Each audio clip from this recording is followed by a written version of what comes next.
بسم اللہ الرحمن الرحیم۔ میرا نام کاشف حفیظ ہے۔ اقبال نے کہا تھا، آنکھ جو کچھ دیکھتی ہے لب پہ آ سکتا نہیں، میں وہ حیرت ہوں کہ دنیا کیا سے کیا ہو جائے گی۔ آج ہمارا ٹاپک ہے گلوبلائزیشن۔ میرے اکثر دوست مجھ سے یہ کہتے ہیں کہ آپ کی گفتگو جو ہے طویل ہوتی ہے، آپ کو چاہیے کہ 5 سے 10 منٹ کے چھوٹے چھوٹے کلپس بنائیں جو ہم سن سکیں۔ میری ان سے درخواست ہے کہ میں جن ٹاپک سے بات کر رہا ہوتا ہوں اس میں عموماً طویل گفتگو ہوتی ہے، اس کے اندر مختصر بات کرنا ذرا مشکل ہوتی ہے۔ اسی طرح آج کا جو ٹاپک جس میں ہم بات کرنے کے لیے جا رہے ہیں وہ ٹاپک بڑا انٹرسٹنگ بھی ہے اور اس کے اپنے اثرات و ثمرات ہیں جس کو ہمیں سمجھنا ہوگا۔ اس ٹاپک کا نام ہے گلوبلائزیشن۔ یہ ایک بڑا عام فہم لفظ ہے جس کو دنیا بھر میں استعمال کیا جا رہا ہے، ہم سب اس سے واقف ہیں، ہم سب اس کو دن رات سنتے ہیں اور اس کے مختلف اثرات کو ہم دیکھتے ہیں۔ اس کی جو کتابی ڈیفینیشن ہے جس کے مطابق گلوبلائزیشن کہی جاتی ہے، جب ہم اس کو تلاش کرتے ہیں تو اس میں بتایا جاتا ہے کہ globalisation is the process of the interaction and integration amongst peoples, companies and the government worldwide. یعنی دنیا میں تمام گلوبلائزیشن یا جسے کہیں عالمگیریت جو ہے ایک پروسیس ہے جس کے اندر انٹیگریشن ہونی ہے، یعنی لوگوں کو ایک دوسرے کے ساتھ مکس ہو جانا ہے، لوگوں کو، کمپنیز کو اور گورنمنٹس کو۔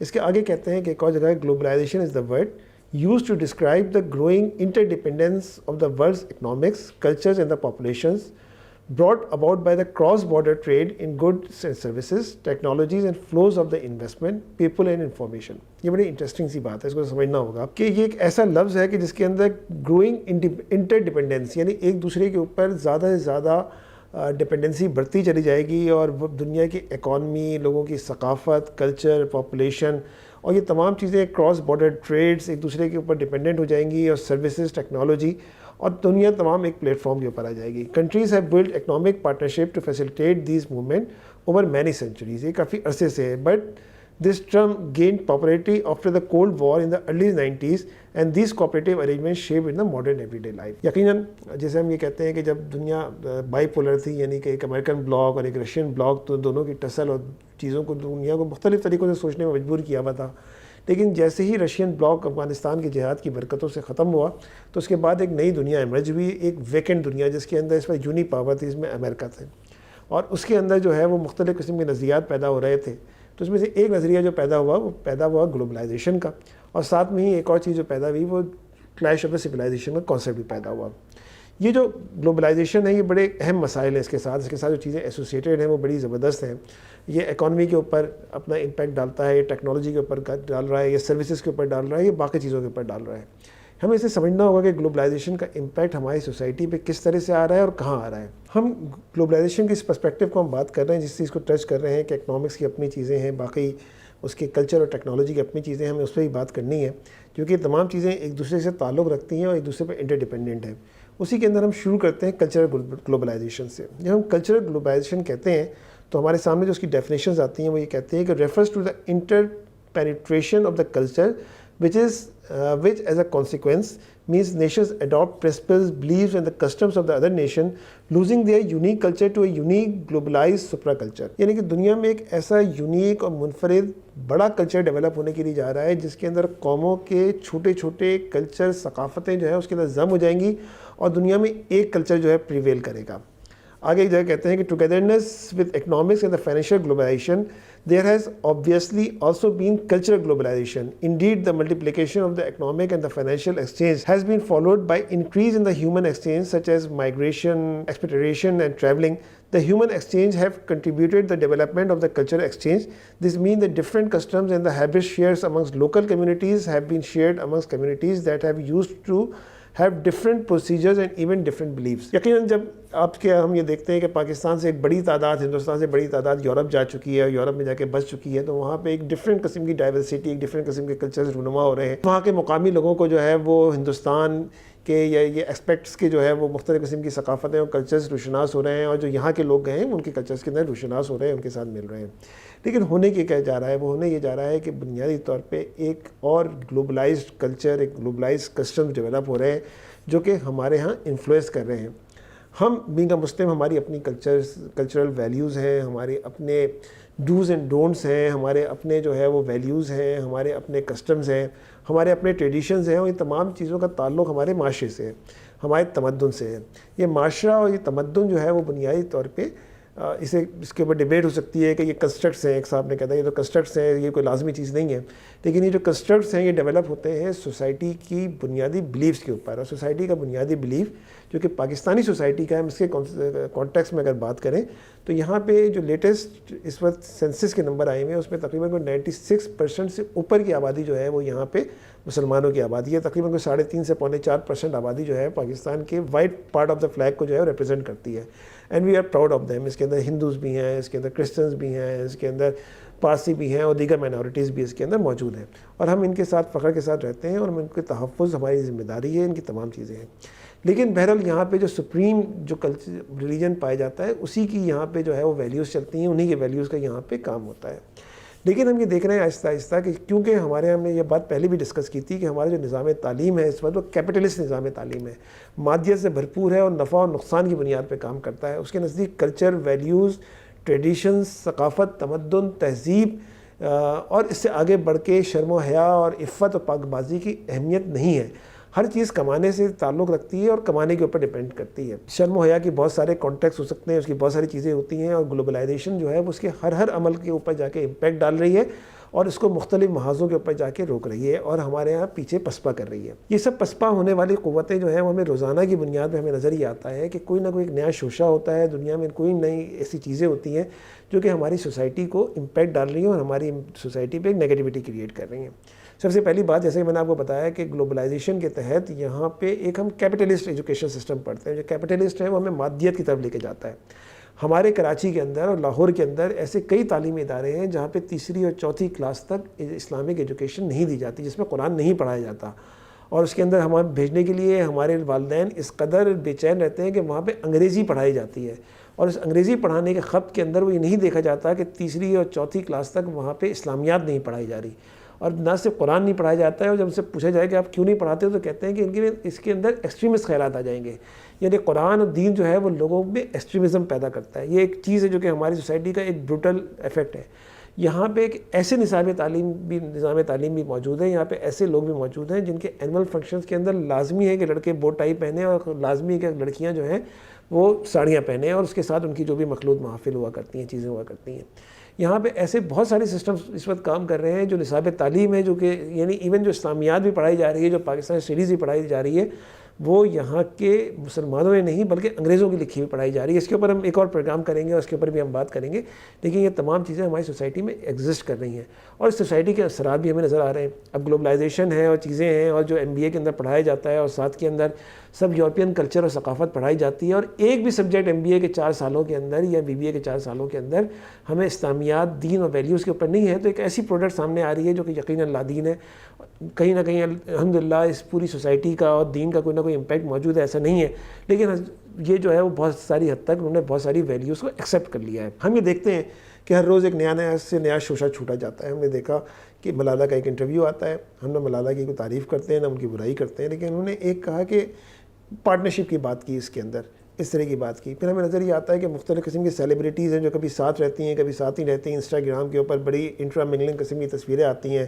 پتہ چلتا ہے کہ شادی ہو رہی ہے تو بوسو کنار جو ہے وہ بالکل مین مطلب ہے کہ فوٹو شوٹس اس کے ویسے ہی ہو رہے ہیں. اسی طرح ہمیں نظر یہ آتا ہے کہ یہی سیلیبریٹیز جو ہیں وہ اور ان کی چیزیں جو ہیں, ان کی جو مباحث ہیں وہ بالکل ڈفرینٹ قسم کی نوعیت کے ہیں. کوئی کان میں پالی بیٹھنا ہوا ہے, کوئی چیزیں پہنا ہوا ہے. اور پھر ہمیں یہ بھی نظر آتا ہے کہ ہماری سوسائٹی کے مختلف فورمز پہ کہیں LGBT کمیونٹی کی بات کی جا رہی ہوتی ہے. ابھی عورت مارچ کے اندر ٹرانسجنڈر کا نقشہ کا جھنڈا لہرایا گیا تھا, اس سے پہلے جو ہے وہ LGBT کا جھنڈا لہرایا گیا تھا. اسی طرح جو ہے وہ یہاں پہ BBC کی اگر آپ ویب سائٹ کو اٹھا کے دیکھیں گے تو مستقل اردو کے اندر ایک خاص قسم کے مضامین کے پیچھے آ رہے ہیں, جس کے اندر سیکچولیٹی ڈسکس کی جا رہی ہوتی ہے, جس کے اندر نیوڈیٹی ڈسکس کی جا رہی ہوتی ہے, جس کے اندر سوسائٹی کے ایسے پہلو ڈسکس کیے جا رہے ہوتے ہیں جن کو عمومی طور پہ گفتگو کرنا ہمارے یہاں مایوس سمجھا جاتا ہے. اب اس کو کہا جائے کہ یہ تو بولڈنس ہے, آج کل کا زمانہ ہے, گلوبلائزیشن ہے, آپ کو ہر موضوع پہ بات کرنی پڑے گی. لیکن یہ تمام چیزیں اصل میں وہ سنگ باری ہے کہ جس کے ذریعے ہماری کوئی بھی چیز, جیسے آپ کہیں کہ ہمارے شیشے کے محل آپ کہتے ہیں کہ بہت کمزور ہو سکتے ہیں, یا ہمارے قلعے کی دیواریں آہستہ آہستہ کمزور ہوتے ہوئے پیچھے ہوتے ہوئے پسپا بھی ہو سکتی ہیں اس کے اندر. یہ تمام چیزیں جو ہے نا ہمارے سامنے موجود ہیں. ایک حامد کمال الدین صاحب ہیں, انٹرنیٹ کے اوپر اقاص کے نام سے رسالہ نکالتے ہیں, بڑی عمدہ انہوں نے ایک عربی چیزوں کا ٹرانسلیشن کی, اور یہ سوسائٹی کے اندر ہمارے ایگزسٹ کرتی ہے. ہمارے ایک دوست ہیں, ان کی بچی ایک اسی طرح کے فورن جیسا آپ کہیں کہ بالکل کانوینٹ ایجوکیشن سسٹم میں پڑھتی ہے. ایک دن ان کی بچی ان کے پاس آئی اور اس نے کہا کہ there is no harm, there is no problem in the LGBT community. اب ان کے جو ہے وہ خود دیندار آدمی تھے، لیکن یہ کہ ظاہر بات ہے بچے کو کسی ایک ماحول میں پڑھا رہے ہیں تو ان کے ریڈار جلے اور انہوں نے کہا کہ ڈو یو بلیو، قرآن مجید اٹھایا، انہوں نے کہا ڈو یو بلیو آن دس بک؟ کہنے یس آئی بلیو. اور پھر انہوں نے قوم لوط کی چیزیں بتائیں، ان کو قوم لوط کے واقعات بتائے، چیزیں بتائیں. تو انہوں نے کہا اب تمہارا کیا خیال ہے؟ کہنے کہ now I believe on this thing, اور یہ کہ definitely this is the wrong. اب یہ بچیوں کو یہ چیزیں تو اسکول سے پڑھا دینی چاہیے تھی، لیکن یہ سب چیزیں پاکستان میں ڈسکس ہو رہی ہیں. ہمارے ہاں جو ہمارے سوشل میڈیا کے فورمس ہیں وہ مستقل جو ہے وہ اس کے اندر وائنس کے اشتہار دکھائے جاتے ہیں، شراب کے دکھائے جاتے ہیں، سیکیورٹی کے دکھائے جاتے ہیں. کوئی باہر کا بینک آج کل وہاں پہ پریڈ چل رہی ہے، گیس پریڈ، تو گیس پریڈ کو ریپلیس کیا جا رہا ہے، چیزیں کی جا رہی ہیں. جو جب ان سے کہا جاتا ہے کہ ہم سے ریلیونٹ نہیں ہے، چیزیں نہیں ہیں، تو کہتے ہیں کہ تم ان فیکٹ سے پیچھے کی جانب ہو، تمہیں نہیں پتہ کہ چیزیں کیا ہیں اور یہ کنٹروورشل ہے. These are not the controversial. ایک بڑی بلیک اینڈ وائٹ کے اندر لائن ڈیفائن ہے کہ یہ غلط ہے اور یہ صحیح ہے. تمہیں صحیح کی جانب آنا ہے یا غلط کی سمت آنا ہے. بڑا سمپل قرآن مجید میں بڑے واضح طور کے اوپر دو ہی گروہوں کا بیان کیا گیا ہے. اصحاب النار کی بات کی گئی ہے، اصحاب الجنہ کی بات کی گئی. بیچ میں کوئی گروہ نہیں پایا جاتا. دائیں ہاتھ والوں کی بات کی گئی ہے یا بائیں ہاتھ والوں کی بات کی گئی ہے، بیچ میں کسی گروہ کی بات نہیں کہی گئی. تو یہ بڑا ضروری ہے اس بات کو سمجھا جائے. تو انہوں نے بڑا اچھا، حامد کمال الدین صاحب نے کسی کا ٹرانسلیشن جو کہ عربی کا تھا، اور انہوں نے کہا تھا کہ قوم لوط کے اوپر عذاب یا قوم لوط کی چیزیں اگر آج آئی ہوئی ہوتی ہیں تو لوگ کیا کمنٹ کر رہے ہوتے ہیں. ایک طبقہ ہے ہمارے ڈیموکریٹک، وہ کہتا ہے کہ قوم کی اگر اکثریت کا اتفاق اس بات کے اوپر ہے تو اور وہاں پہ اس کا آئین اس کی اجازت دیتا ہے تو یقین آئین کو ماننا چاہیے، یعنی کہ اگر قوم لوط کی عمل کو اجازت دی جا رہی ہے. لبرلس کہتے ہیں کہ لوط علیہ السلام کو کیا حق ہے، مطلب کہتے فرض کریں فار ایگزامپل یہ ایک مطلب ہائپوتھیٹیکل کنڈیشن کہی گئی ہے کہ انہیں روک ٹوک کریں، ان کی اپنی مرضی ہے، وہ کسی دوسرے کو نقصان تھوڑی پہنچا رہے ہیں. یہ بالکل یہ سوچ جو ہے وہ ہمارے یہاں ایگزسٹ کرتی ہے. ایک سیکولر لوگوں کے جنسی معاملات میں دین کا عمل دخل کیا ہے آخر، جب ان کا کام ان کے باہمی رضامندی سے انجام پا رہا ہے. یعنی کہ اگر کوئی آدمی میوچولی کوئی کام کر رہا ہے تو اس میں کوئی گناہ کی بات نہیں ہے. جو جیسے آپ کہیں کہ انلائٹمنٹ لوگ ہیں وہ کہتے ہیں کہ جناب علی یہ تو ایک جینیاتی مسئلہ ہے، ان کو سمجھیں، ان سے ہمدردی کریں، کہا کہ ان کو آپ عذاب اور وعید سنائیں اور ان پہ آپ تباہی بھیجیں. جو سول ایسوسیٹڈ ہوتے ہیں وہ کہتے ہیں کہ جو بھی یہ گیز اور لیسبین والا معاملہ ہے معاشرے کا حصہ ہے، ہر طبقے کا احترام ضروری ہے، ان کے حقوق کا تحفظ آپ کو یقینی بنانا چاہیے. اور یہی بات LGBT کمیونٹی کی یورپ کے اندر کہی جا رہی ہے اور اسی بات کو ہمارے یہاں بھی لایا جا رہا ہے. میں نے ایک جگہ پڑھا تھا گلوبلائزیشن کے کانسیپٹ کے اندر، جس کے اندر انہوں نے لکھا تھا کہ ایک ٹائم آئے گا کہ مین Hollywood and the Bollywood culture بھی دا سیم. اور اس وقت ہالی ووڈ اور بالی ووڈ کلچر اس حوالے سے، بے حیائی کے حوالے سے، اور خاص طور پہ سوشل میڈیا پہ جو چیزیں آ رہی ہیں وہ تو بہت ہی زیادہ زبان اور چیزوں کے لحاظ سے آ رہی ہیں. تو بہت سارے ریڈ فلیگز ہیں جو کہ ہمارے سامنے جمع ہو رہے ہیں، اور ہم بہت ساری ایسی چیزیں ہمارے سامنے آ رہی ہیں جس کے اوپر ہمیں فکر مند ہونے کی ضرورت ہے. ہمیں نظریاتی طور پہ، فکری طور پہ، بحیثیت والدین، بحیثیت سینئرز، ہمیں اس بات پہ سوچنا ہوگا کہ ہماری سوسائٹی کس سمت جا رہی ہے اور ہمیں اس کے اندر کیا کرنا ہے. یہ تمام مسائل ہیں، یہ تمام چیلنجز ہیں جس کو ہمیں پیچھے نہیں ہٹنا اور ان کے بارے میں ہمیں سوچ و فکر کرنی ہے، ایک کے بعد ایک اور ایک کے بعد ایک. اگر نکاح جیسے رشتے کے بارے میں اگر ایک بہت ہی انفلوئنشل قسم کی کوئی آدمی آگے کہتا ہے کہ یہ ایگریمنٹ ہونا چاہیے اور نکاح کی کوئی اہمیت نہیں ہے، اور اگر یہ کوئی آ کے یہ بتاتا ہے کہ جناب دوپٹہ تو ایک کلچر کا حصہ ہے، دوپٹہ تو ثقافت، پشتون ثقافت کا حصہ ہے، اس کا اسلام سے کوئی تعلق نہیں ہے، اور شرم و حیا کی چیزیں کو جو ہے وہ چیلنج کیا جا رہا ہو. ہم یہ بھی دیکھتے ہیں کہ یورپ کے اندر ایک خاص طور پہ جب آپ یہ کہیں کہ شام کے حالات کی خرابی کے بعد ایک بہت بڑا طبقہ عرب لوگوں کا جو کہ یورپ پہنچا ہے، تو انہوں نے ایسی فلمیں بنانی شروع کی ہیں، چیزیں بنانی شروع کی ہیں جس کے اندر ڈائریکٹ لوگوں کو دکھایا جاتا ہے کہ جو نمازیں بھی پڑھ رہے ہوتے ہیں، مسلمان بھی ہیں، اور دے آر دا گیز اور دے آر دا لیسبین. تو اس طرح کی چیزیں جو ہے نا سوسائٹی میں کنٹروورسیز کریٹ کی جا رہی ہیں اور یہ انڈیوس کی جا رہی ہیں ہماری سوسائٹی کے اندر، ہمارے افراد کے اندر. یہ بڑا چیلنج ہے. یہ قرآن مجید انہی چیزوں کو، امر بالمعروف و نہی عن المنکر کا جو کانسیپٹ ہے اس کے اندر یہ بڑا اہم ہے کہ ان چیزوں کو سمجھا جائے کہ یہ امر بالمعروف کیا چیز ہے اور نہی عن المنکر کی کیا کیا چیزیں ہو سکتی ہیں.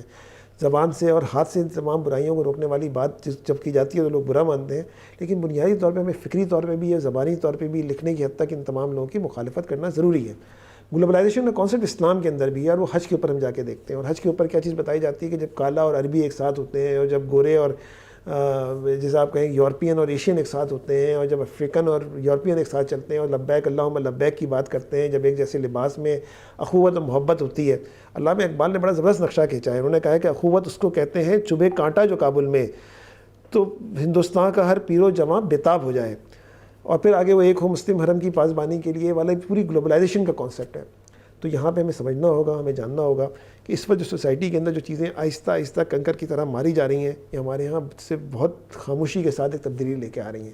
اس کے خلاف آواز بلند کرنی ہوگی، اس کے خلاف بات کرنی ہوگی، اس کے خلاف ڈسکشن کرنا ہوگا. بھلے آپ کو لوگ جو بھی کہیں، آپ کو بیکورڈ کہیں. ایک صاحب نے کہا کہ آپ تم تو 1960 کے زمانے کے آدمی ہو، تو کہا ہمیں 1960 کا کیا، ہمیں آپ پیچھے جا کے 160 سال کا بھی کر دیں، اور اگر وہ چیزیں اسلام اور دین کے مطابق ہیں تو ہم اس کی حمایت کریں گے، اگر نہیں ہے تو ہم اس کی مخالفت کریں گے۔ دین کی بتائی ہوئی شرعی حدود کے اوپر جو کہ بلیک ڈوز اینڈ ڈونٹس ہیں، اس کو ہم کسی ایجوکیشن، کسی گلوبلائزیشن، کسی براڈ مائنڈنس، کسی انلائٹمنٹ، کسی سیکولرائزیشن، کسی ڈیموکریٹک کانسیپٹ کے تحت ہم الگ الگ نہیں کر سکتے۔ اس وقت بھی میں آپ کی اطلاع کے لیے اگر ہم یہ بتائیں کہ امریکہ جیسے معاشرے کے اندر، جس کے اندر ہم سمجھتے ہیں کہ پتہ نہیں کیا کیا ہو، وہاں جا کے ہم اپنے آپ کو پتہ نہیں گے پرائڈ کی ریز پریڈ بھی ہوتی ہے، ہم اسے اپریشیٹ کرتے ہیں۔ لیٹسٹ سروے جو گیلپ نے وہاں پہ ریلیز کیا ہے، وہاں پہ LGBT community is just 5.6% of their society, rest 95%، 94% don't belong to its culture, اس ثقافت، اس کمیونٹی سے نہیں ہے، اور اس کے خلاف بات کرتے ہیں۔ آخر کے اندر ایک بات علامہ اقبال ہی کرتے ہوئے ہم اپنی گفتگو ختم کرتے ہیں، جو کہ بڑی سمجھنے کی ہے۔ رسوا کیا ہے اس دور کو جلوت کی ہوس نے، روشن ہے نگہ آئینہ دل ہے مقدر، بڑھ جاتا ہے جب ذوق نظر اپنی حدوں سے، ہو جاتے ہیں افکار پراکندہ و ابتر، آغوش صدف جس کے نصیبوں میں نہیں ہے، وہ قطرہ نیساں کبھی بنتا نہیں گوہر، خلوت میں خودی ہوتی ہے خود گیر و لیکن، خلوت نہیں اب دیر و حرم میں بھی میسر۔ خلوت میں دیکھنا پڑے گا کہ جلوت میں جو بھی مسائل ہوتے ہیں وہ خلوت میں سوچنے کے لیے ہوتے ہیں، تاکہ ہم جب خلوت میں سوچ لیں تو جلوت میں جا کے ان تمام چیزوں کو روکیں اور سمجھیں، امر بھی معروف نہیں منکر کو سمجھیں کہ اس کے کیا کیا حدود و قیود ہیں، اس بات کو سمجھیں گلوبلائزیشن کے نام پہ کہیں ہماری ثقافت، ہماری تمدن، ہماری تہذیب، ہماری اولادیں، ہمارے آگے آنے والی جنریشنز، ہماری نسل نو، اس کو کہیں تباہ و برباد تو نہیں کیا جا رہا۔ اور اگر ہم نے اس کے خلاف آواز بلند نہیں کی تو ہم دنیا میں بھی رسوا ہوں گے اور آخرت میں ہم سے سوال ہوگا۔ آپ کا بہت بہت شکریہ۔